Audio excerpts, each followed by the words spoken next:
Today I am targeting the calves, the knees, the hips, and connectivity throughout the entire leg.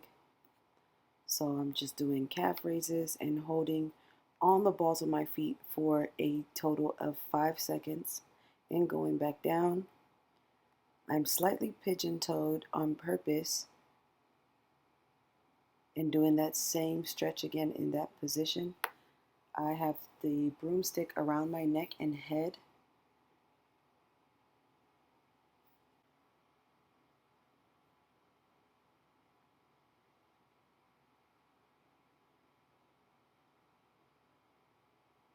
And then I do the other side.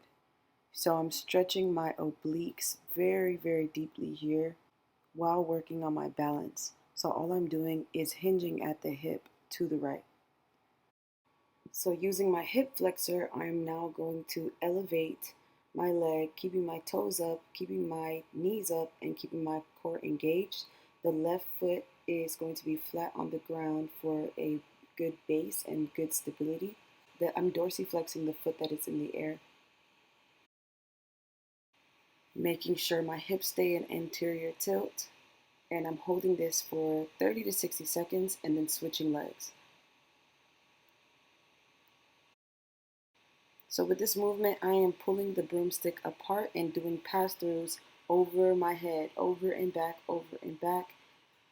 If you are doing this with me, you want to pull the bar, you want to pull the broomstick apart. So pulling with the right hand to the right and pulling with the left hand to the left. And there's almost Dr. Caleb dancing. RDL, where I'm folding down at the hip. So fold the body downwards nice and slow. Use the glutes and squeeze to get up. Engage the core through the entire duration of the movement. Wiggle the toes, check to see where your balance is.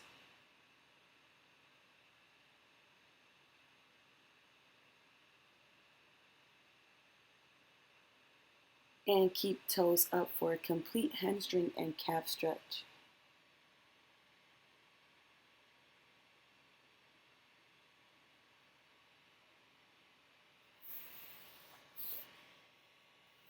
Down, up, go as low as possible. Allow the body to fold as gravity and the barbell pull the body downwards.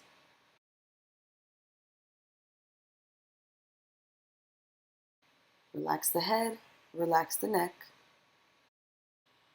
And the only part in the body that is contracted is the hands and the fingertips to ensure that you have a good grip. So stiff leg rotation and hip adduction. Keeping the foot and ankle stiff and dorsiflexed. I am rotating internally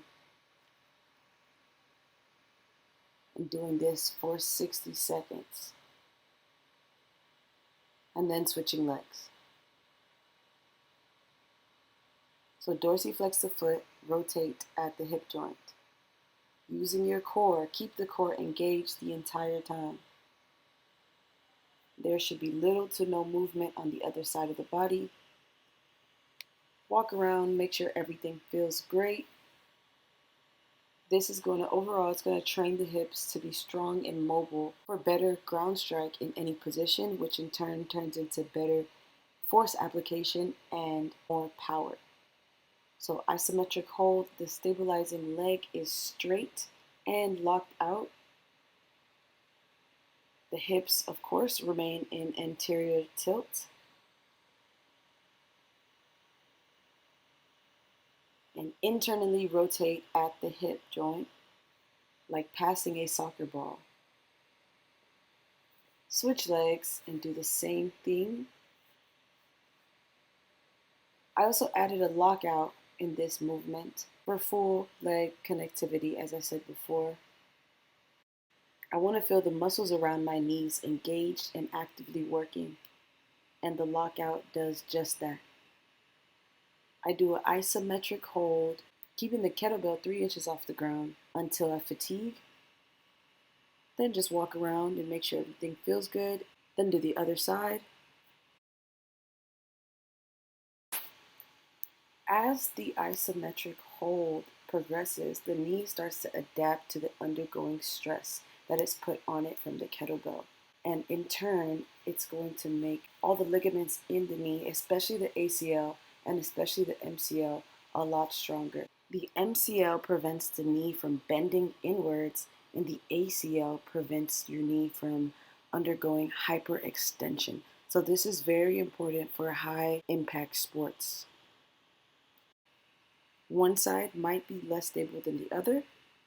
However, only after becoming aware of the weaknesses, they can be assessed and made stronger.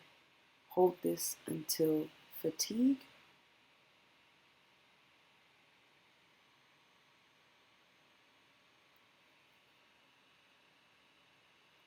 Really lock out that knee. Get all those muscles around the knee to work until fatigue. And that's it. Little goes a really long way for me, especially since I am aging in the sport and have access to less resources. It's very important that I am practicing with a healthy body so that I can compete with a healthy body when it comes time to.